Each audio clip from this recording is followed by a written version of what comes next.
And by the way, just to let you know that we're going to go into that the artwork file, the 20 scale artwork file that had all that stuff on it when you opened it.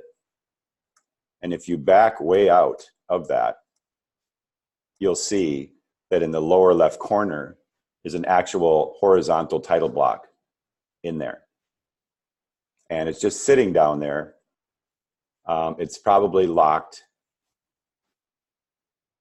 And that's the horizontal one. Oh, I just have the grid. Okay.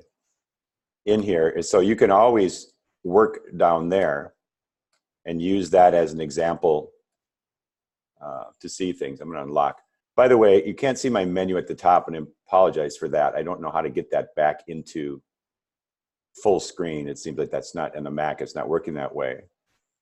But there's, under Object, there's a couple things. One is Unlock All, and one is Show All.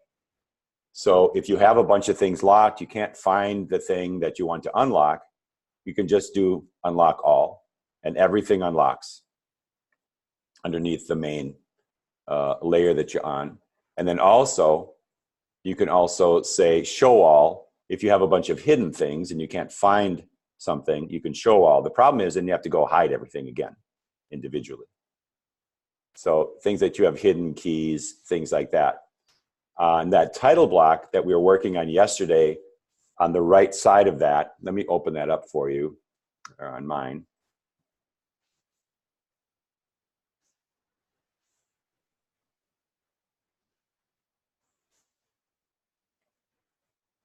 One of the things that we have in this vertical title block, and can you see the vertical title block? Mm-hmm. Yeah, okay. If you turn on Notes in your menu, is a key that shows up. And then by unlocking it, and then grabbing the whole thing, you can see it's kind of overlaid on your title block, and just bring that off to the side here. There's a strange little white bar here too, that's an extra bar that we use if we want to make something on here. But this title block then is really nice because we use that to make our lines. And we have this on this title block here, just extra if we need that, because this key will end up on the title block somewhere, because that's your key for what is in your design map. But in order to use that as a guide for making roads, things like that, you can select that whole thing, use the white cursor, and just drag around it, copy that, go back to your scaled work here, and paste it.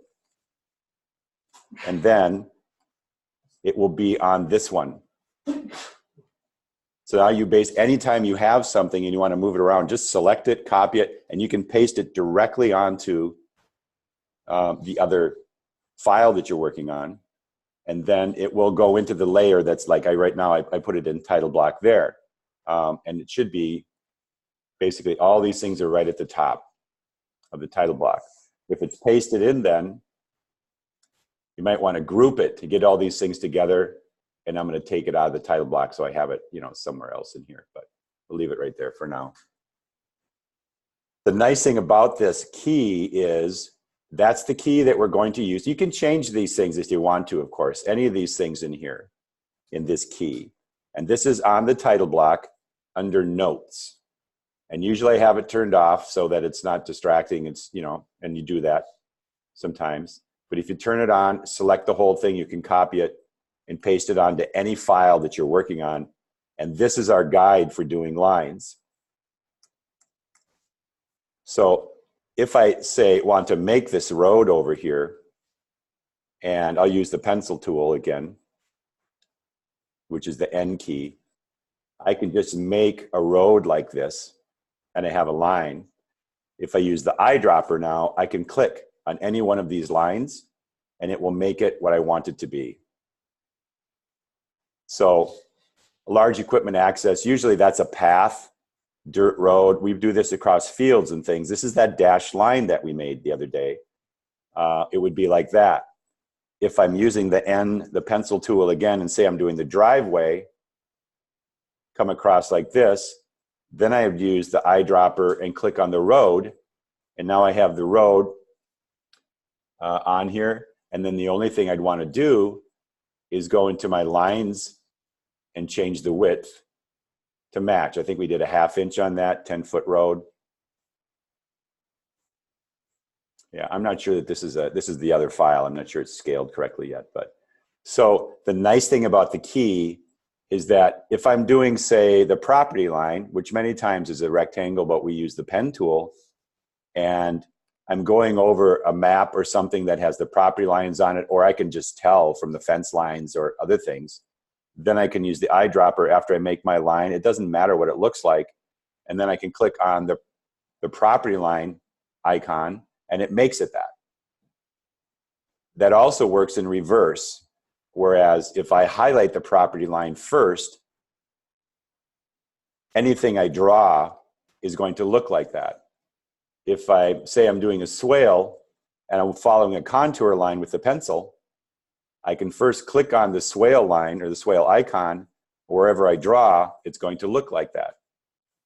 So that's using the selection first, and the Illustrator will remember the last thing that you did because it just assumes you're going to do that again until you change it. And that's the nice thing about having this key made. And of course, you can just keep adding things to this, whatever it might be. Sometimes we don't have a water access. You can even see the insectary island has a place on the key, but we don't really know what it is yet. But that's where we place a little insectary island. So we have our example, our polyculture on there. There's a water tank. And the nice thing about if I have, like, it's much like a symbol, and it is a symbol in our symbol library, but I can actually drag this with the Option key or the Alt key, and I can put, say, there's a tank here off the gutter. I can put one right there because I'm just copying it off of the key. So it's like the more things you have on the key to help you with these types of patterns, lines, the better, because it's like a menu of all these things. And it's a really good way to speed things up. Otherwise, you're having to go into the characteristics and the attributes and constantly change it. But to have these already set. So it's kind of like having a symbol library in your design, but just for the things that we need for patterns and lines and things like that. Any questions about that and using the key? You can find the key on the vertical, and then also the key is also in the symbol library, and you can drag it onto a design from that and then break the link. We'll go find that. Okay. But to make a road and a curved road, you can see you can see if you do it with pencil, it's not logarithmic, it's more organic. If you use the pen tool and you make all those arcs and things, then it looks a little bit nicer. But you can always go in and grab these points and move your line around to make it fit better here. Like you can see, it's not quite wide enough. So I might come back over here and go, instead of 5, go 6.25. Oh, I got to highlight it. Got to make sure everything. Did you use that road with a pencil or? Yeah, I used the pencil. Big one. Okay. And then the curved road is, what did you use for that? And that's a pencil too. That's also a pencil. Yeah. And you just move the points. Yeah. And then I would just move the points to match this wherever I want it to, because I want things to kind of run into each other. Right. Yeah. Yesterday, I used the pen tool, and I just went this end to that end and made it just nice and straight. And then you can go in here and make it the road. And like I was saying, the road is depending on how thick it is. You'll always have to go in and basically decide how big that's going to be. I think I'm at 0.625 on this one. And that curved one you made dotted, right? Yep. Okay. Yeah, that has.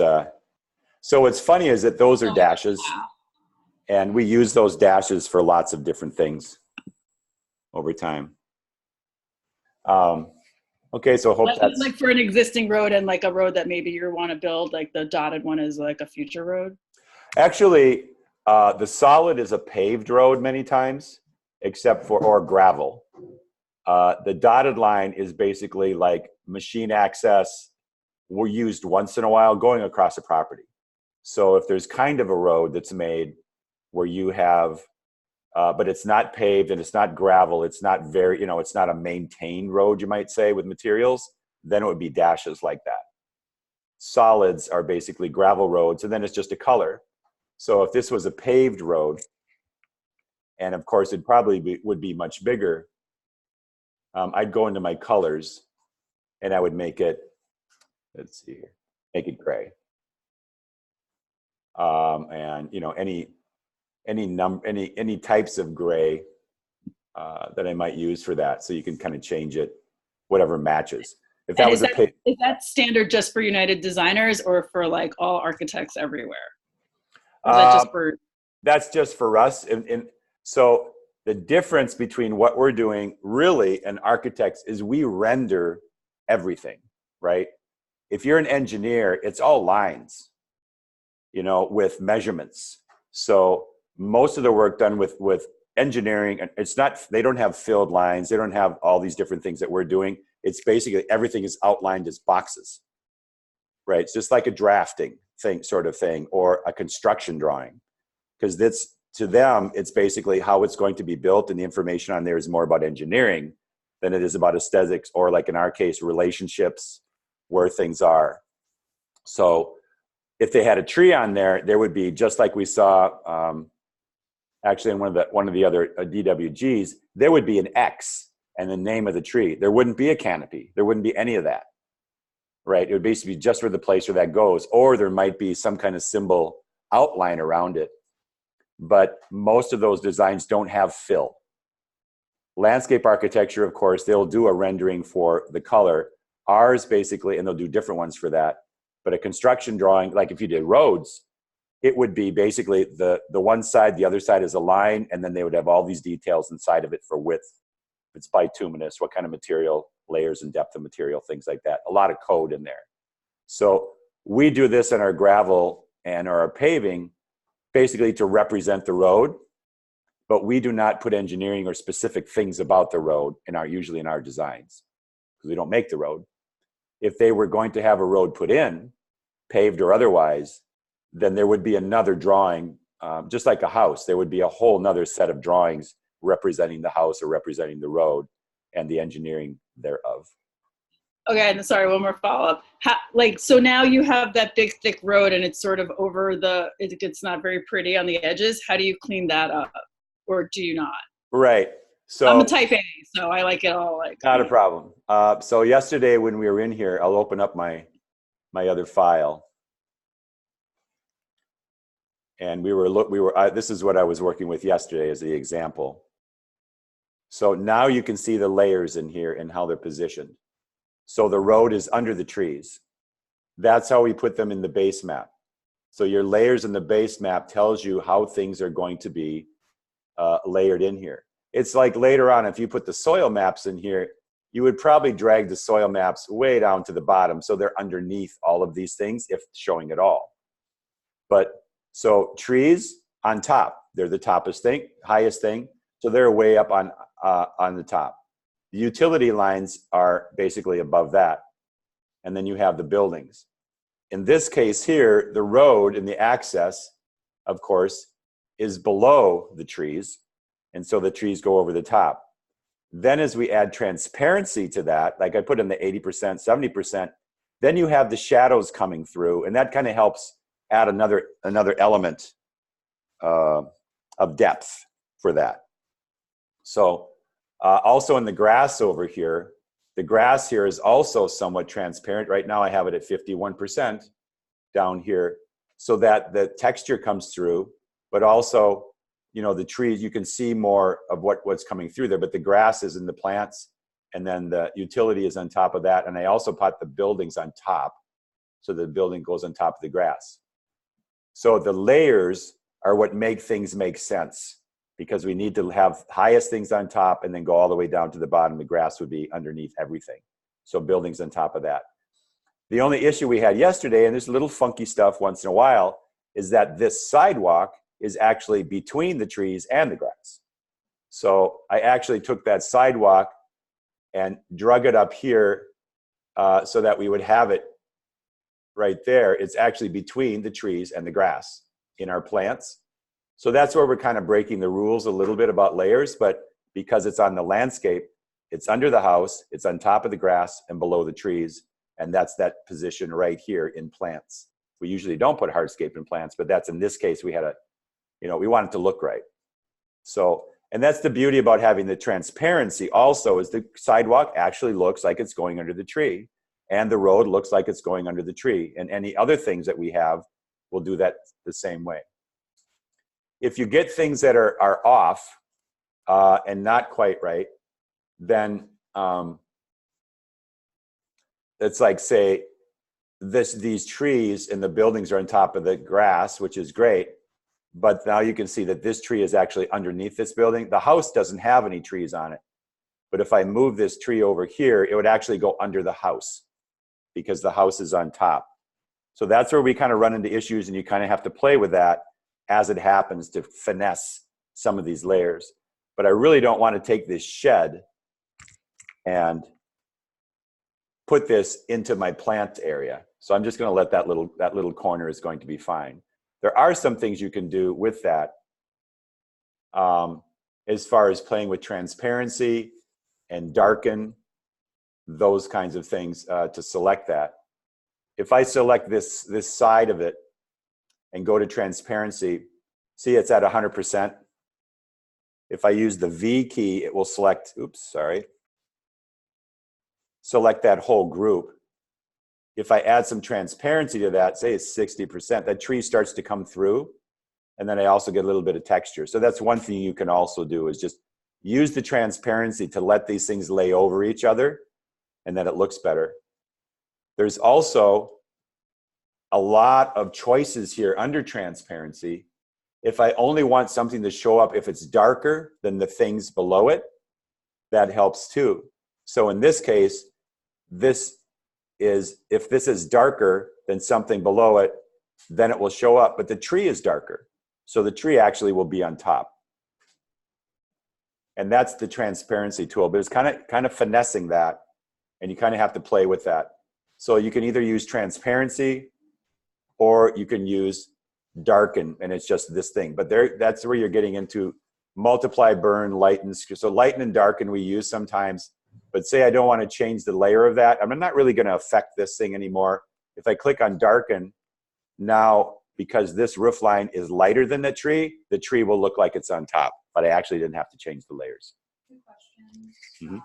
Questions here. From Allison, how do you get the custom forest green colors from the Dropbox? And then one from Era, is there a way to have texture for gravel or wood depths?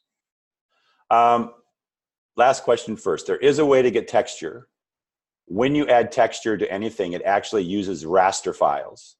So if you do a lot of that, you're adding basically more memory to your file. So small things with texture work well. The texture files also don't scale well, is what I've found. What does work is effects, and we'll look at that when we do, like if we do a pond on here and water. I like to use effects more in artistic effects, because you can control those for adding texture. Putting in gravel and those kinds of things in the road gets to be kind of problematic, because now we're getting into rendering a lot more things on here. And if you're going to do the road, then you have to do the roof. So it's like painting. If you're going to add detail to one thing, it has to have the same detail and effects on everything else too. So what we like to do is add transparency to the road, so some of that texture comes through, right? If you have a road on there that's very well defined and you're not going to change it, you might not even do anything to it. Just leave it the way it is, and just use a very light line and have a lot of transparency to it, so that all comes through. You can do that. If you wanted to put, say you had a road here and you have a line, you can't really put texture on a line. You can do it if it was a box, and then you could fill that. And there are swatches for texture, but they're not great. And you can't control them very well. That's why we go to effects and artistic, and we have all these different things here. So they have funny names, But plastic wrap is a very nice water sort of filter, and it makes things shine on the edges and has some waves in it, and it's kind of neat. So I've used that. We use that in Poland for the ponds, because it added sort of this, and you can control it. This sort of looked like it was actually wet and curved, and it had some reflections on it, which is really nice. There's also dry brush, things like that that add texture. There's another one on here. I think it's sponge. Sponge is a very nice one that adds, again, like sponge painting. You know that pattern that people would do on a wall? It's kind of like that. It breaks it up, and you can control that. And we actually use that. It has the texture of a sponge. We use that for the wetland areas, or like, say, the grasses. So if I say highlight these grasses, and I'm just going into something here, and I go to effects, and I go to artistic, and I go to sponge, that's what you get. It shows you, and I'm going to there's a little plus sign here in the lower left corner to make it bigger to look at. So it shows you what you're changing. And then in the upper right, there's brush sizes. And as you play with that, it just basically changes the texture to whatever you want. So that I like kind of the small brush size. You can change the definition, how much basically contrast you want between things, right? And generally speaking, subtle is better. And then how smooth you want it to be. So lots of little texture to it, or broad texture. So again, highly controllable on the artistic filters to play with that. And so that's the sponge one. And you can see they're all listed on here. Watercolor I used to use a lot, because if I got a really bad photograph, I could use watercolor, and it would basically make it look like a really cool sort of painting. Here's plastic wrap. Now just imagine if that was blue. And then you can change the highlight strengths on that to kind of show you different detail of what that's going to look like. So that if this is blue, it actually kind of looks like a pond with a reflection of the sun on it. And you can see even around the edges, there's another change on there too. But for any kind of texture on the ground, and then I'll click OK on this one as it is, although I want to make it a little more grassy. How's that? Actually, they have a lot of weeds. It's more what it looks like. Let's see. If I put this back up to, I must have clicked on the wrong thing, sorry. Effect, artistic, sponge. There's the sponge. I have to get this thing out of the way here. Here we go. Okay, that's what you get. But you still then want to use your transparency to kind of knock it down. Plus, I didn't use a real fine brush the second time. So you get this little splotchy look. Generally, the detail that you have in any of these effects depends upon your magnification. How big an area am I working with? If I'm in a field and it's like 5 acres, that kind of broad sort of texture is fine. If I'm working on a 1/4 acre or an urban yard, I want to use a much finer texture, much more grainy, you might say, and then play with this slider for definition on here. I'm going to do this line just for kicks. Go to artistic and say fresco. And I'm pretty sure with the line, we can't do much with it, but we'll see. I think it only affects the sides of it. Brush size. Yeah, see, it's not really doing much to the line because it mostly happens on the interior. But if you, here's a keystroke for you, by the way. If you see this line, right, this is the road that I like, but I want to fill it with something. And this goes for garden space, whatever it might be. I can make this a box. I can make this road basically a curved box. And it's the nice thing about using lines. If I go to object, pull down to path, outline stroke. So it's object, path, outline stroke. It now makes that a box. It strokes the outside of whatever it might be. If I did this curved one, I would do object, path, because we're affecting the path, outline stroke, and it does the same thing. Now if I go up here and do artistic and say, oh, you know, I kind of like that. I don't know why the sponge is kind of my favorite on this, but you can change the texture. We already know that it's brown.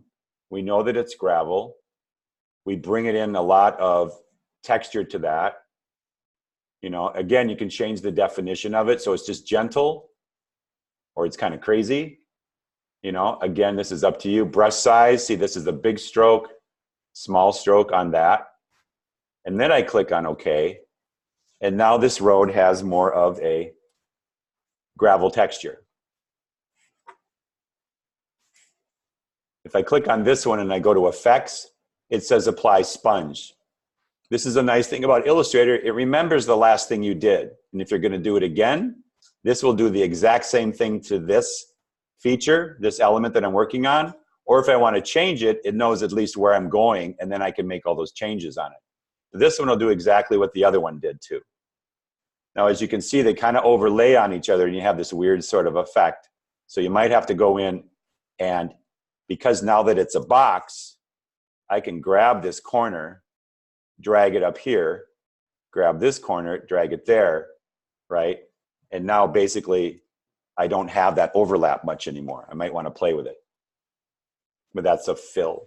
So if you really want texture, and we do this for grasslands, big fields, things like that, but even at this scale of it, it has a lot more texture. The thing's big, right? It doesn't really look like gravel. It looks like a boulder field at this point. It still might work, but you also have these edges that are now rough. So it's going to do the whole thing that way. And you might, if you want that smooth, you actually have to go over it again with another thing to smooth those edges up. Now, another detail as we're looking at this, say this is great. I like this line, but I want this box, but I want to change some things about it. Well, over here in the attributes button, or appearance, excuse me, it has the little sun. If I click on that, everything I've done is over now in this window. My stroke is in there, my fill color is in there, my sponge is on here, and my opacity is here. I can change all these things through that little button on it. I don't have to go up to the menu. If I want to change the sponge, just double click on it and I'm back to that screen. My brush size is small as I can get it. Definition is still, let me make this bigger. You know, if I want to play with that of how I want it to be, but you can see as we're working at this scale, it really doesn't give us the smaller texture that we want. And if you look at all of these things on here, there aren't a lot of things that are this, I mean, they're all very different. So I could use like rough pastels, but that has a weird sort of pattern to it. Smudge stick looks like kind of grass is blowing in the wind. So you can kind of play with each one of these things and see what happens. Underpainting, watercolor, film grain, that's kind of neat.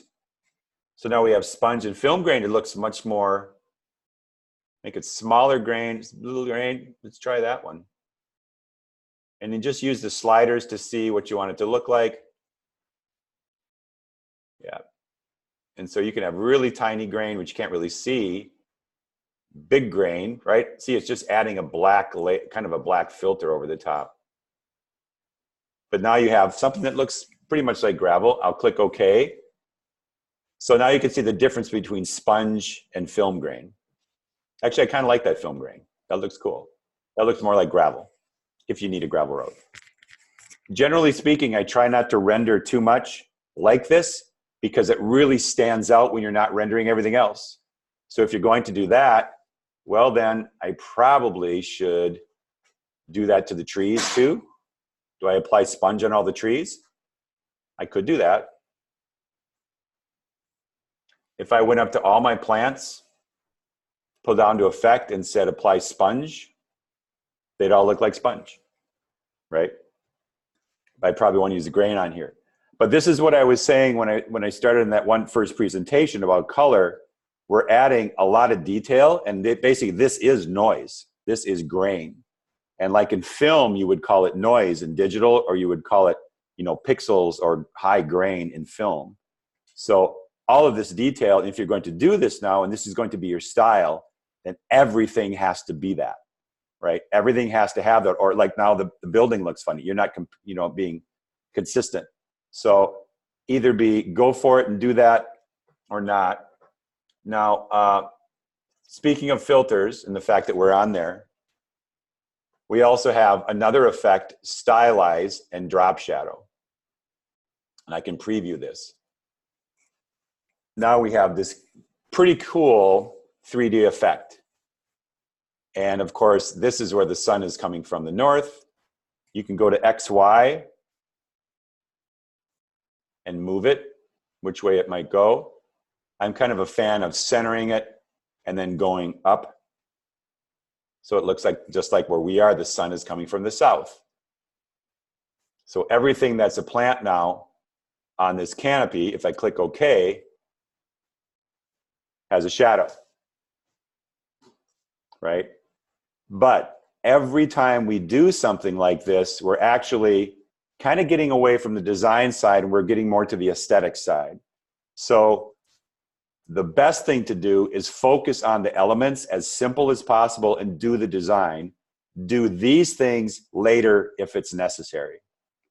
Because it's a personal preference. It looks like grain. We kind of want people to understand that it's a road or it's a tree. They will know it's a tree. They will know it's a road. But then it comes down to style. So if you're going to do that to this, now am I going to do film grain or do I do a pattern on the house? Now we're getting to something that takes a huge amount of time. And for lack of a better term, we have a phrase. It's called kill it and bill it. The least amount of work for the most amount of effect to get the job done. And the most amount of communication with the least amount of information, right, on here. We want to communicate as much as possible, but not noise is information. That basically clouds. It's like fog. It makes it more difficult. So now if I go back and say there's this, I can save this version. I can save all these things. But you really want to be careful how you use this because you're kind of setting up a pattern. And in this case, now I have to put a design in here, right? And all of this detail, drop shadow and textures are going to distract from that. And most of these things I want to go in the background so my design work actually comes forward and I can see what's going on there. So, and by the way, if any of these trees are being cut down or thinned, we'd want to do that in the base map too and have them go away to work on it.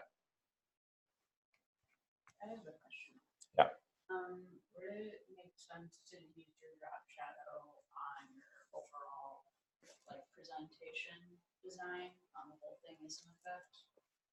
Right, you can do that. Now, if you'll notice on some of these, we kind of lost our opacity. Let's see, let's click on this here. I just wanted, yeah, a couple things. You want to kind of bring that back a little bit. And that kind of mutes it down. Here's the issue. If I do, and this is just a little piece of this land is 10 acres. We have about 1 acre on here. Every time I do a drop shadow, that's actually a rendering with pixels. So that's raster. So every time I resize this, the computer has to re-raster the entire design. And if everything has a drop shadow, then it has to do each one of those elements individually. And with some computers, and I have like a super fast Mac, and it drags me down to do that. So that's why I recommend if you do that sparingly. Sometimes we only do it on the existing trees, and we actually don't do it in the design. Or we'll do it on the design and not on the existing trees, whatever we want to have come out more. And then what's that keystroke one more time to get the drop shadow? The drop shadow is under Effect and Stylize, and then it go to drop shadow. So that's a pull down on that. Where I do like drop shadows too are buildings and hardscapes. But again, you have to kind of be careful with how you use it. So I'm going to go to Stylize Drop Shadow on the buildings. Click on Preview. And it will remember that I had drop shadows on other things. And I'll say OK to this, but now look at this. We have a drop shadow here. We have a drop shadow on that. So you basically see we don't really want drop shadows on the roof itself, but each one of these pieces are going to do that. So the only thing that really would have a drop shadow is this one, right? This roof line here or this roof line here. This entryway wouldn't, because you wouldn't put a drop shadow on it. So you kind of have to work individually on these things when you do that.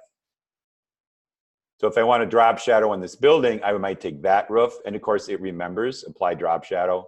I'm going to use this roof line, effect, apply drop shadow.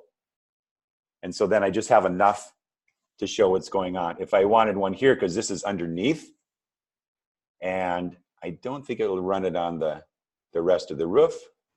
Yeah, it did. So I don't want to use that one. So that's where you kind of have to be careful with these compound sort of things. Grass does not have a drop shadow, of course.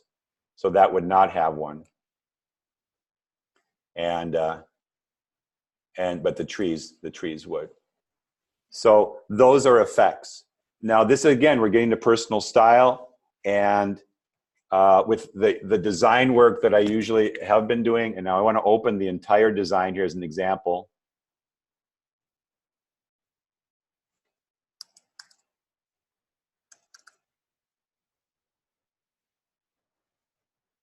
All right, this out of the way.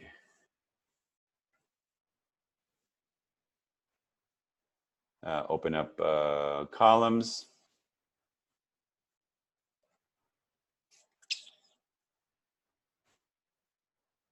Here we go.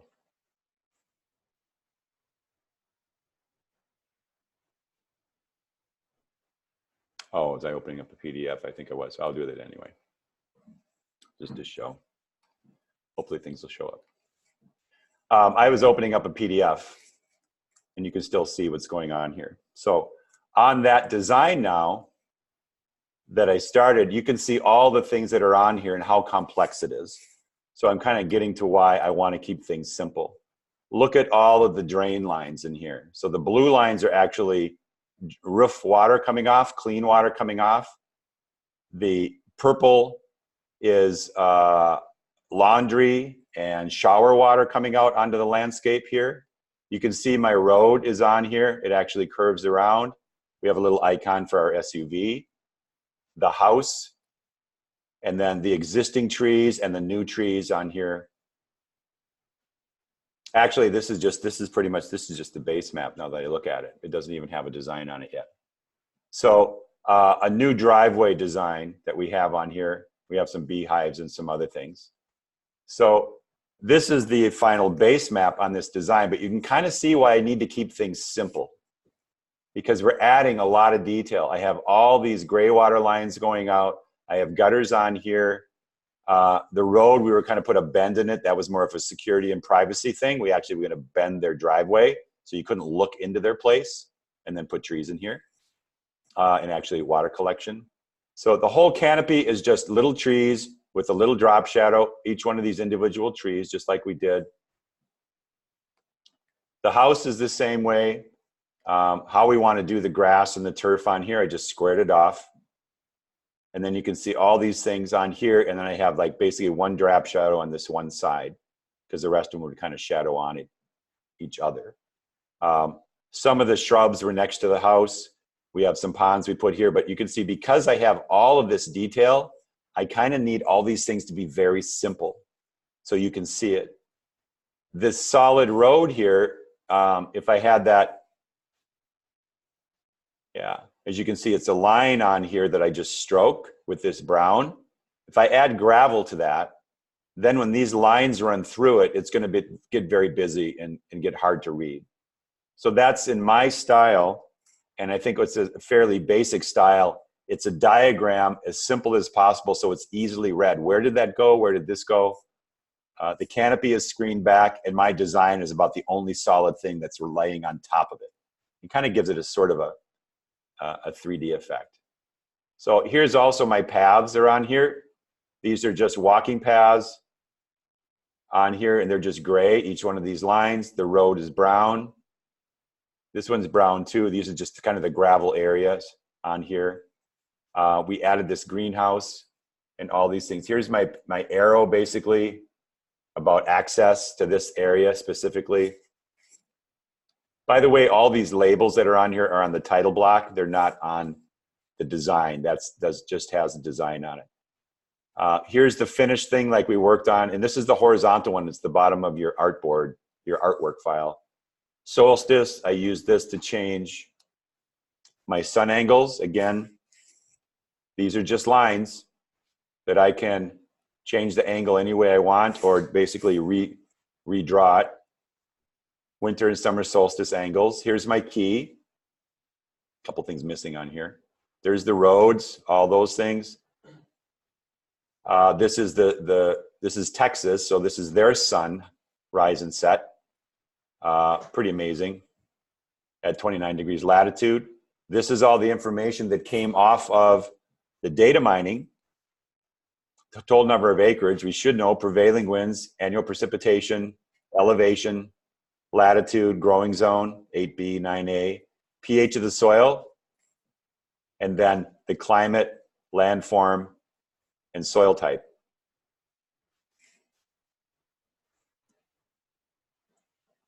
A couple questions here. So how do you grab the forest colors? Right. From Dropbox, I believe. Yeah, so actually, no, this is in Illustrator. This is called foliage. So see there's a little like button in the lower left corner that says Swatch Libraries Menu. And these are all in there, and it's actually a nature one called foliage. There's also beach, flowers, landscape, seasons, stone and brick. There's a lot of color palettes in here that are kind of neat. Nature is a really nice one. I use foliage all the time. That's our business. So do that. They have foods in here, beverages, fruit, ice cream, color palettes for different things. Obviously, if you go to beach, it's more like the colors of umbrellas and sand and people on the beach as opposed to the beach itself. So that's their perspective. So, and then the default swatches, that's art and illustration. So I usually use art and illustration, and then this is my foliage one. And between these two, I pretty much have all the colors that I want to use on here. The earth tones, things like that. There's even reds on the foliage that I can use for the power line. Okay, so how long does this take? Good question. And you'll get the same story that I tell everybody else. Everything is mileage. Everything is repetition. Everything is making mistakes and learning from your mistakes. And it's about time. So my reference, sorry, dating myself somewhat, but this is high school when we all had old cars. And we had to rebuild the carburetor. Most cars don't have a carburetor anymore. But you would rebuild the carburetor to get better gas mileage and your car would run better. If you did it yourself, the car would never start. You had to have your buddies come over, your friends come over and help you, and they would show you and they'd get it to run. Great. The second time you did it, it would take longer, or it wouldn't take as much time. You kind of remember things and you get it done. After about 5 carburetors and working on all these cars, you find out, wow, carburetors are all pretty much the same and you can anticipate. Same thing with the base map. The first one is going to take a rather a big part of time. Now, one of the other things we're going to bring in is another urban, suburban sort of lot with an aerial, and it's a 1/4 acre. It won't take long. 160 acres, it's going to take a while. But mostly that's just trees and canopy and some roads. Most properties don't have more than just a few buildings on them, right? And most of them are pretty simple, like a barn, a shed. They're not as complex as this house. And so doing the buildings, doing the roads is pretty easy and fairly fast. So I'm trying to remember which project it was. So previously, and of course, remember I've been doing this for about 10 years and I knew Illustrator before then. So I can do a decent start to a base map without a lot of huge detail, I'll go in later, in an afternoon.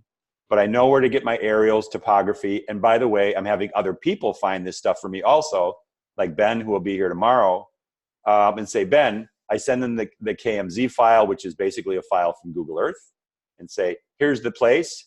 Can you get me the topography and get me whatever else you can get me for this? And he sends me the files, and then I place them in here and scale them in my base map. So in that sense, I can get these things done. A simple one, in an afternoon, get it started. But that's because I already have all my stuff done, and that's not including doing the data mining. That would probably be the day before. And usually within a morning or a good afternoon, I can get all the data mining done. having done it a number of times, and I have my format and how I like that to look. With the data mining done, then I can do my base map because I had the latitude, longitude, all the sun angles, things like that. And I've also had time to think of the design. That's what the data mining is great about, is like it kind of informs you, okay, this is what's going to be important. This is what I'm going to need to show on this. Then when I get the aerial picture or I get the survey, then I can put in the property lines, I know the size, and then I can get started. And as you can see on this one, there's a lot on here when you look at it. It looks very complex. But really, when you look at it closely, there's a bunch of trees, right? We have a property line. We have all these little circles, get something to drink, sit back, and make a bunch of circles, right? Little tiny drop shadow on those. And then I did the grassy areas, all with the pen tool, right? Because there was kind of some grassy spaces. Basically, what I'm making is zones. And as you can see, they're all labeled. And these are my planting zones that I did on here with a pencil. And this made them all the same sort of green. So that's one thing. It's just the things that are layered on each other that makes it look rather complex. The most amount of work really is going in here, making the house, making all these things. This whole bedroom area on the right, breezeway, and this pool, that was all afterwards. Even the greenhouse is part of the design. None of this was actually here. That's later in the design phase. There's a berm wall and all sorts of other things. But the road, the house, as you see, was the most complex. The shed and the patio. So it's a lot of design work. On this one, there's actually, I don't think there are any of the trees in the design. There's also geodesic domes on this property. So to answer your question then, about a day.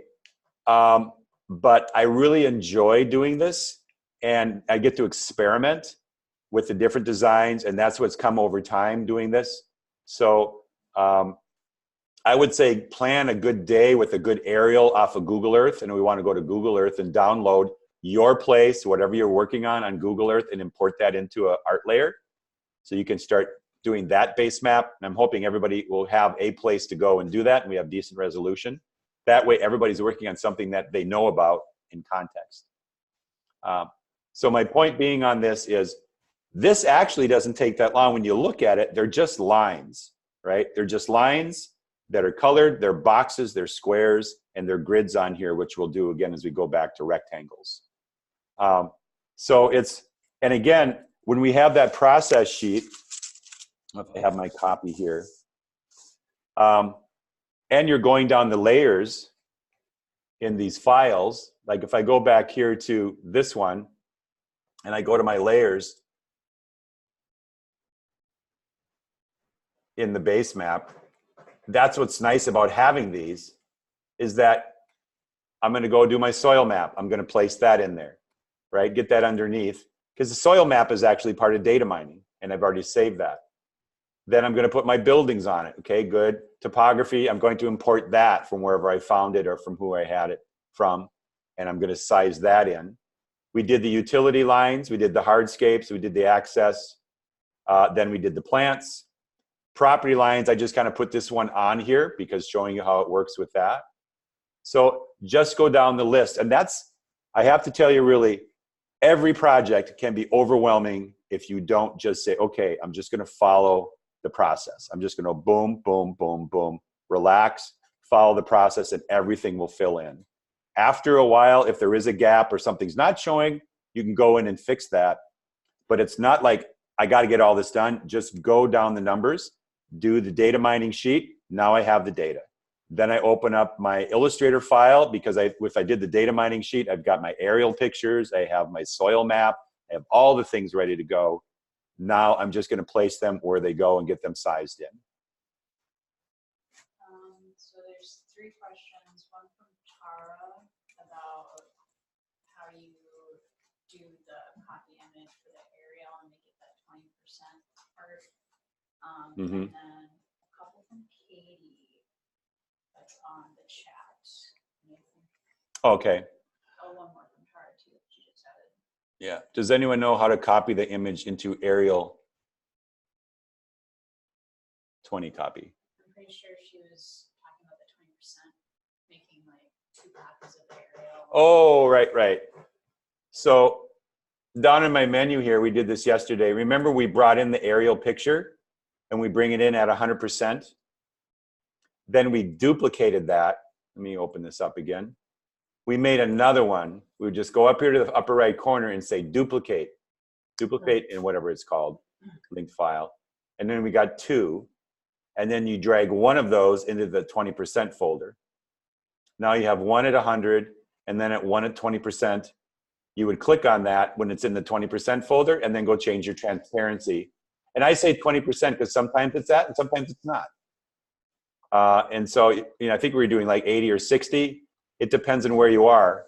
In a heavily dark green treed area, it's probably going to be 20%. In a sandy area, which has lots of browns and stuff, it probably not, because the place is practically neutral anyway in color. So, let's see here. Here we go. Oh, that's locked. So duplicate the file. I'm going to lock this again. So here's the 100%.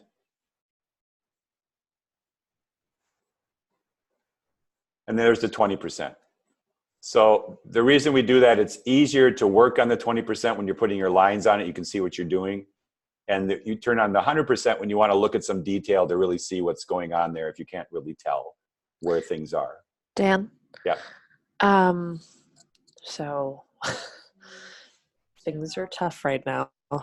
I lost what I did yesterday for some reason. So that's why I'm all the way back here. It's not in your folder? No.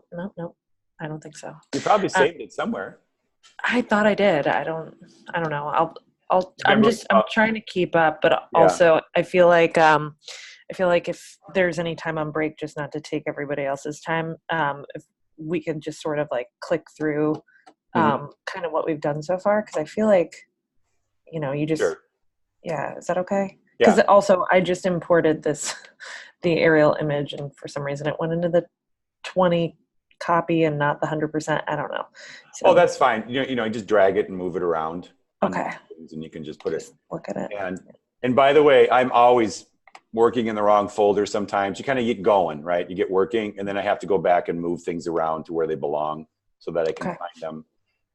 And if you save as and you don't know where it went, hopefully you remember the name. Just do a directory search. Look on your menu and look for it by name, what that might be. Let's see. Yeah, zooming out is Command or Control minus.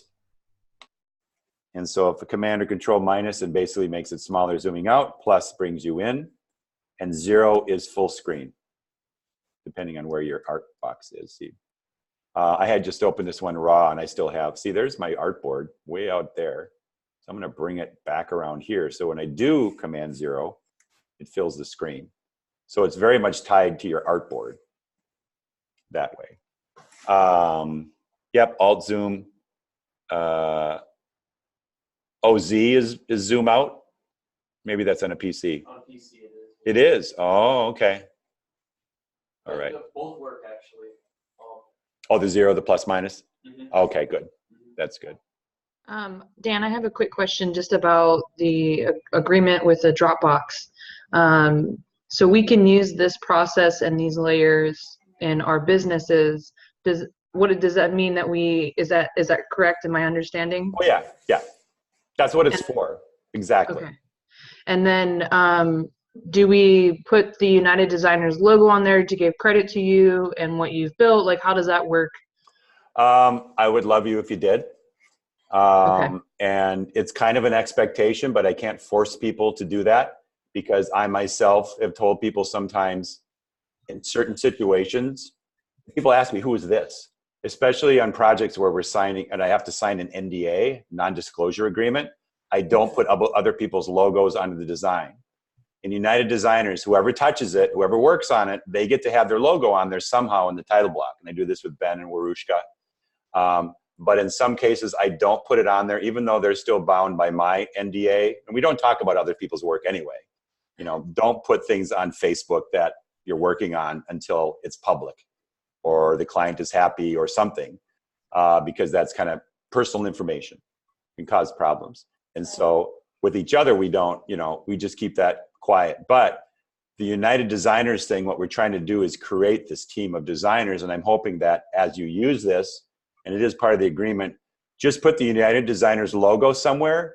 And I don't think it's going to hurt you. I think it's part of the, oh, I'm part of a design cooperative. We work as teams, blah, blah, blah. Just kind of, you know, talk it up. And I think that's only going to help us get people and working together and be stronger as a team. And that's, like I keep saying, ad nauseum, that's kind of the goal here, is a lot of people trained in with a similar style so we can work it with each other seamlessly. Agreed. And I would like to bring this more into my community as well, because we don't have very many resources for designers in general in this field. So I really want to get it out there. So I do want to use your logo and like put it on my website and be like, go here, take this class. This is amazing. Oh, yeah, exactly. And as we get going, and that's the thing about doing this online too, and we'll get better at it, get it streamlined. I'm going to break up all these different tasks so we have a really nice menu for this for everybody. And you guys know this, but you are kind of the charter group to all this. You're the charter members, you might say. So, and I really appreciate that. So there's going to be a lot of, hopefully I can give you a lot of benefits for that ongoing. This doesn't end on Friday. Actually, none of my projects ever end, it seems. Clients never go away, but that's good. Questions, what's going on? It is a living, our work is living. It's a living document. It's a living design. And they just have a life of their own, which is great. I love that. So, a 5-minute break. Yes. So I see we're kind of late on that. This is all good. We got through everything yesterday except a couple things. I'm happy with that. And I like re-going through these things. And again, it's repetition and getting fast at it. So it's muscle memory. All of that is very good. So I think that's all very good to keep going back and doing this. That's why we are actually doing the hardest things first. Placing art, scaling art, all those kinds of things. I really like doing hard things first that we have to do over and over to get fast at it so it's not a problem at the end. Then we keep going into like placing trees, doing the design, all those kinds of things. Dragging and dropping, that's just fun.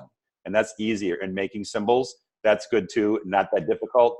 But it's these technical things like dragging in, or excuse me, placing and scaling and things like that, that's where it gets you and can waste your time. So it's kind of like it's the Waldorf school sort of things. It's not deconstruction. It's like repeating the hardest things first and then getting easier. So yeah, you're better at the things that are difficult and the easiest things will be done. All right. So was there another question there? There's a couple earlier from Katie about how do you make the background, is it even gray? And did you do something with watercolor effect to the tree shapes? On that other design that I showed. Let me go back to Illustrator. Let's see, get this out of the way here. So in this, let's see, is Katie, are you asking about the big design here? Yeah, it's about the big design and kind of, I thought I saw some watercolor in the trees, and also how the background is anything. Right. Okay. The background here, you see this texture? That is like 15 to 20% screen back aerial image. And that's from my drone. So it has a lot of texture in it. It actually is pretty sharp. And so that grayness, this model back here is the actual aerial picture. But like I was saying, I like to get that back there for texture. Like over here on the left, north of the road entrance, you can kind of see where it's rough and then it's smooth. That's because they mow along the road. So that's kind of grass. But it's very subtle. But we can still see that area, right? So all those things on here are basically about screening. I don't think I have any filters on here. It's all transparency. Any kind of thing that you see in the tree here, that texture is the actual tree. So that's why I like to screen back the group of trees. So even though we're going over the top of this, there might be my drop shadow in here, but it also might be the shadow, the natural shadow that was there in the aerial that's also coming through.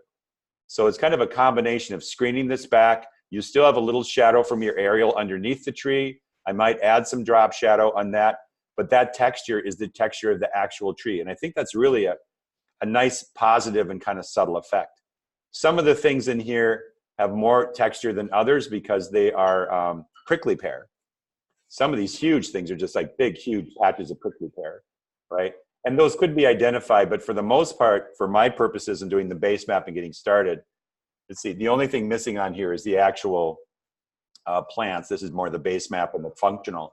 This is like the functional map as far as irrigation and other kinds of systems. So, but I don't think I have any filters on here, as far as I can tell. It's all very clean. This rock pile has a little, it looks like it might have that plastic wrap sort of look. You see that? But I think it's actually a gradient. That's over one of your choices over here for filling colors, a radial gradient to kind of give it that image that it's a pile, right? There's a huge rock pile over here. It even has a different dashed sort of line around it because this actually needed to be dealt with. It was a great resource for this property. Huge boulders and blocks and everything that the previous owner just piled in here, but it kind of needed to be managed. So playing with that. Thank you. Yeah, scary, right? Well, snakes and everything digging and burrowing in that place. But they had all sorts of leftover huge limestone, sandstone, whatever they were, blocks that they used for building the house. When the leftovers, they just piled them out here in the field. And I'm like, hey, we need to get those out of there, get them neatly stacked somewhere so we can use those. So that was a great resource. She also went and bought a Kubota tractor. The lady who owned this property is actually a orthopedic surgeon. She does quilting. She has a wood shop and that shed is just amazing. She's right. And she just loved her tractor. Right. So very, very tactile, as you can imagine, can feel what's going on as she's working. And that's what she does for a living. So yeah, this was an amazing little site near San Antonio. I like the picture on the horse farm. It was an old, I think, 1950s Ford. Oh yeah, old Ford tractors. There's kind of fun to have an old tractor, and then there's something really cool about having a new one. Yeah. Yeah. So. All right, let's take 5, and I'll be back.